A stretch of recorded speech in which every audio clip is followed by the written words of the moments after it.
Hi, I'm Jim Gotze, and in this video we're going to discuss next-generation sequencing research panels designed specifically for cancer affecting children and young adults.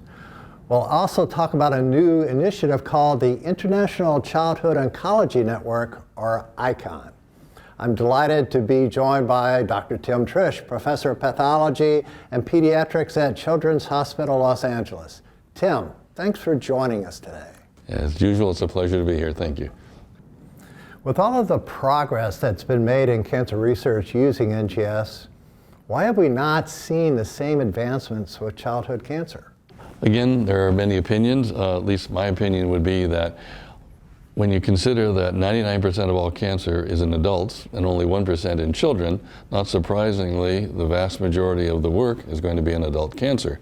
But as we've discussed previously, childhood cancer is fundamentally different. So what would make a good NGS panel for childhood cancer research? So, as I've mentioned previously, a major factor is that we see different types of drivers in childhood cancer. We see some mutations, yes, but we also see things like gene amplification, so you need to be able to do copy number. We also see a number of chromosomal breaks that lead to gene fusions. Those gene fusions are not easily detected by DNA sequencing. They're much more readily detected at the RNA level. So what you'd really like to have is a panel that can look at both RNA and DNA and therefore detect the entire spectrum of common abnormalities in children. What can you tell us about the Oncomine Childhood Cancer Research Assay that Thermo Fisher Scientific recently announced? The most important thing, I think, would be to point out that it's been a multi-year collaborative effort between ourselves and Thermo Fisher, whose origins actually date back to the original announcement of the NCI Match program, where Oncomine itself was first announced. At the time of that announcement, I immediately noticed that what was unique is that the Oncomine assay for adults actually does include both DNA and RNA components. And given the undue incidence of RNA level abnormalities like gene fusions, it was obvious to me that we needed something like this for childhood cancer. The other important thing was the Oncomine assay uses so little starting material, and it can be poor quality material from formalin fixed paraffin embedded material, which is in the real world what you actually have available. So with those two sort of intriguing capabilities of the original adult assay, I posed the obvious question to Thermo Fisher, why can't we do one for children?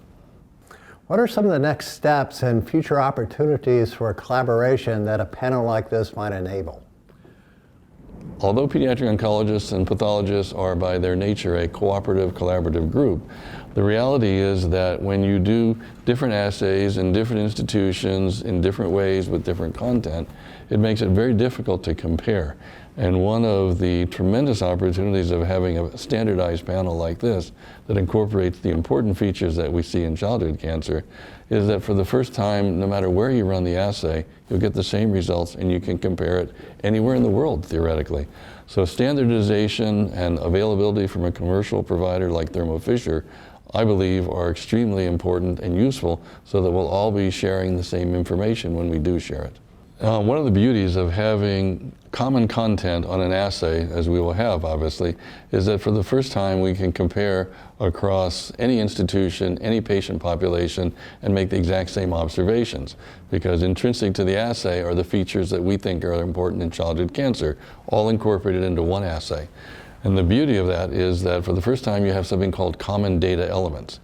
It occurred to us early on that if we are accruing this data and this information at multiple institutions who all are running the assay, why wouldn't you want to actually share that data so everybody learned a little bit more? And the idea grew to the idea of formalizing it in what became ICON. And actually, again, with Thermo Fisher's assistance, and working with Children's Hospital, we have agreed to create this network whereby anybody who runs the assay anywhere in the world is welcome to share the data, and also there at the same time share the data that will hopefully be increasing in volume and relevance every time an assay is run. So the necessary thing to do was to create a mechanism to share, and ICON is that mechanism. Tim, thanks for sharing your insights with us and for your continued collaboration with us. We share the enthusiasm as we introduce the Oncomine Childhood Cancer Research Assay and look forward to the interaction with ICON participants.